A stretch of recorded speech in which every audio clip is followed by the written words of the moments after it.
I read an article in the Wall Street Journal this morning that highlighted Starbucks will be laying off 900 more corporate workers and closing hundreds of stores.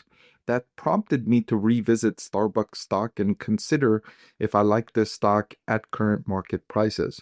I'll share with you the details of my analysis in this video here. I want to thank The Motley Fool for sponsoring this video.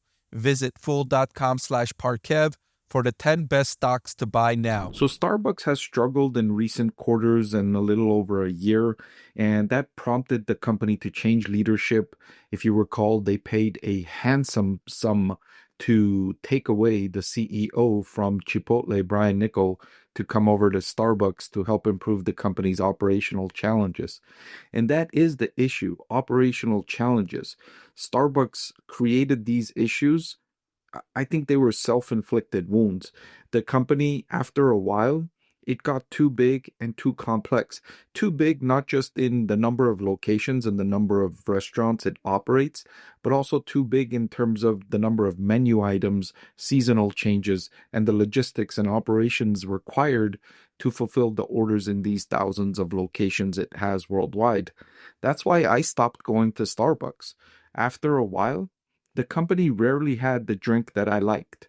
And on top of that, I'm paying super premium coffee prices compared to everywhere else that I can buy coffee. I'm paying top-notch prices at Starbucks, and they don't execute perfectly. So that left me as a customer saying, why am I still a customer of Starbucks? Sure, I like the way the coffee tastes and the quality and all that is great, but 3 out of 5 times, they don't have my drink in stock.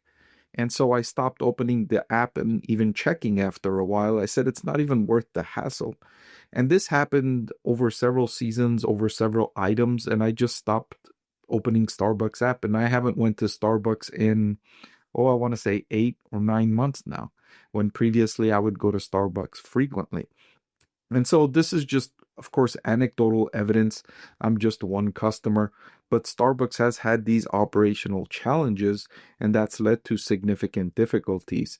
But looking back longer term, Starbucks has still generated strong revenue growth and has great brand loyalty among many of its consumers. Of course, they have a chance they can win me back as a customer. I'm not forever leaving Starbucks. I'm just tired of checking the app and them not having that drink that I prefer. Now, its revenues have grown to $36.7 billion, up from $19.2 billion, and the coffee industry overall is a $400 billion total addressable market opportunity, with high single-digit growth expected for several years more.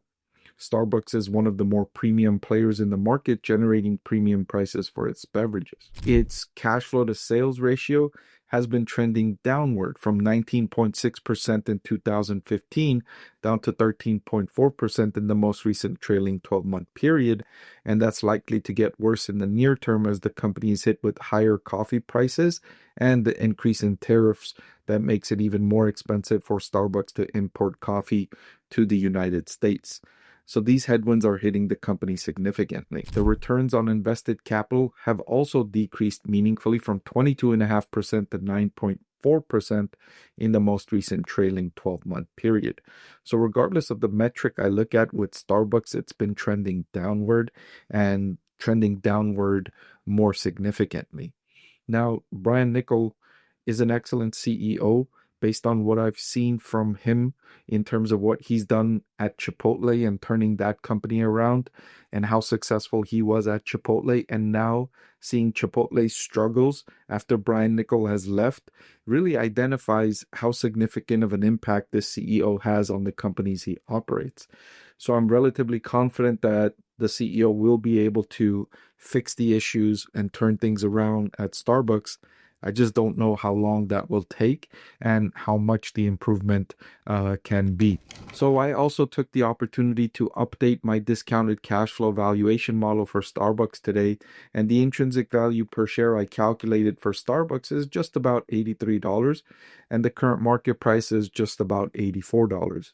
So this stock looks fairly valued based on my discounted cash flow valuation approach. Now, when I go to fiscal.ai, which is where I've been getting all these cool charts from, there's a link in the description if you're interested in these kinds of charts and financial analysis. That saves you a lot of time, believe me. Starbucks forward price to earnings is trading at 33.8, which I think is relatively expensive for a business in its current position, trying to turn things around after several quarters of poor performance and trying to figure things out, the new CEO trying to get a handle on things. I wouldn't want to pay this high of a price for a company in this position. All that being said, Starbucks is an attractive opportunity for longer term investors. The business model, it does a dual business model. Some of its stores are franchise owned and some of its stores are corporate owned, and the company is able to generate premium prices higher than most any other coffee establishment. Customers are willing to pay these high prices and wait in line to get their coffee. It's great tasting coffee. As a coffee fan, as a coffee enthusiast myself, I've been, really liking the beverages that Starbucks brings to market. I just wish they would have them in stock more often, and I wouldn't see the out of stock sign when I'm, wanting a certain coffee that they just don't always have in stock. And it's not like a rare thing.